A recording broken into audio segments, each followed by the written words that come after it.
Welcome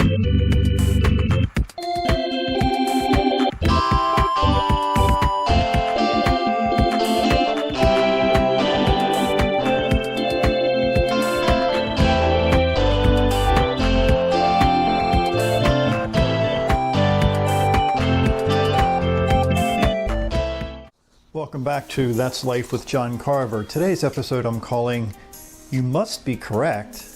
See, I told you. What does that have to do with you? It seems that most people live their lives holding on to certain ways of thinking and behaving and believing. Almost everything they see and hear seems to confirm those long-lasting thoughts and beliefs. Confirmation bias. What is it? Here's one definition.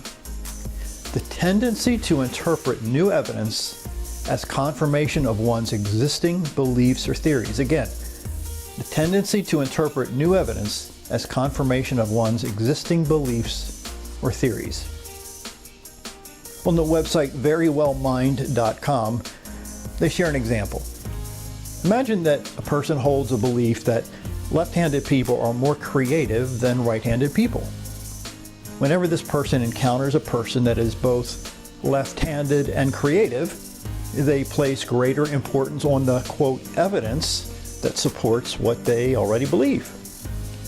This individual might even seek proof that further backs up this belief while discounting examples that don't support the idea. This information goes on. According to C. James Goodwin, in his book Research in Psychology, he writes, quote, persons believing in ESP, or extrasensory perception, will keep close track of instances when they were thinking about mom, and then the phone rang and it was her. Yet they ignore the far more numerous times when either A, they were thinking about mom and she didn't call, or B, they weren't thinking about mom and she did call.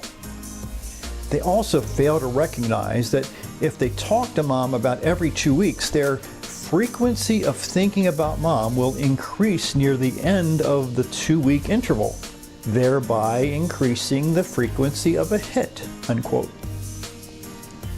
You see, most people, it seems, completely ignore any information that might be the opposite of what they have viewed as true for decades. It's like a child who puts his or her hands over their ears and yells blah blah blah so they can't hear something an adult is trying to tell them, even if it's for their own good. One of the first steps in overcoming confirmation bias, this is a tough one, is to admit that you might be wrong. For some, this takes a huge amount of courage. If you can't admit you might be wrong, it's going to make it a lot harder to seek out and recognize new information that changes your long-held beliefs or even challenges your long-held beliefs.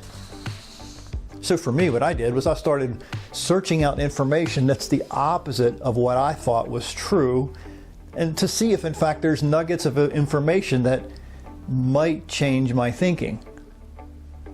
So for you, maybe start by researching information that's the opposite of what you thought was true, to see if in fact there's nuggets of information that'll challenge your thinking. There's another aspect of confirmation bias that's been seen through history. That is, the, quote, powers that be have the ability to ram their idea of, quote, truth down the throats of millions of people. This tool, you see, reinforces the concept of confirmation bias in the lives of millions of people because they either delete or censor or make fun of anyone who disagrees with the message.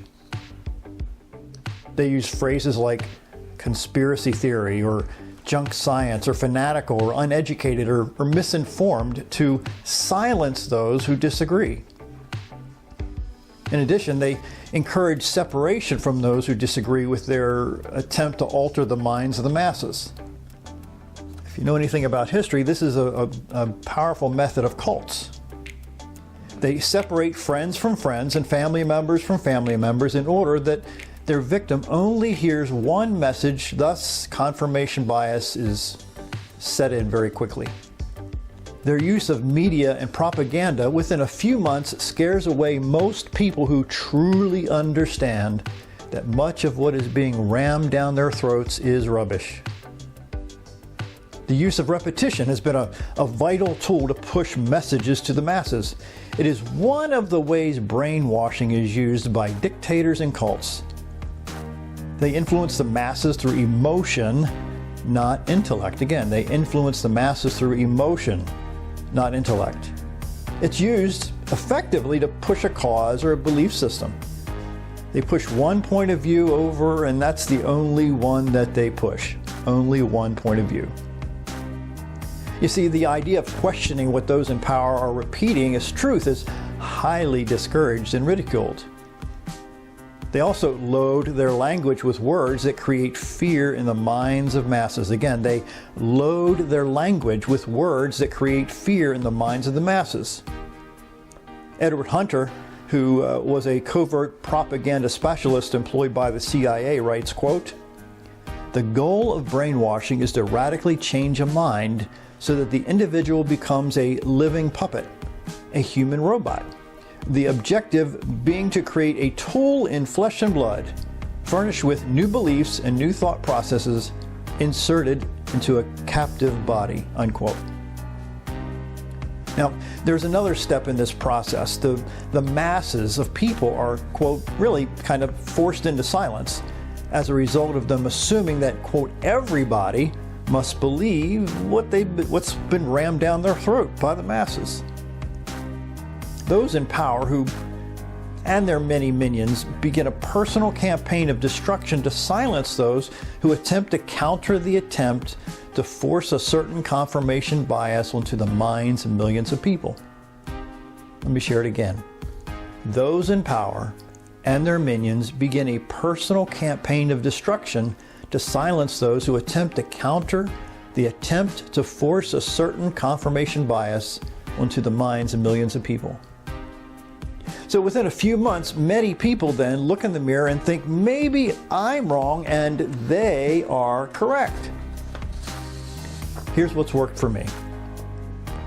Research information that's outside and beyond what you thought was true. It might be painful because some of the information you discover might shake you to your foundation. It might cause a level of grief, if you will, because you realized after tons of time and study that all or most of your life was believing something was really not true. If you find yourself surrounded by people in media and politicians that are screaming at you that their words are facts, you might consider that in fact they're trying to reprogram your mind to their level of confirmation bias, which might not be based on the truth. So I encourage you to seek out other forms of information that might not be what you thought was true and that counters that intentional repetition of those in power. My name is John Carver, and remember, I believe in you.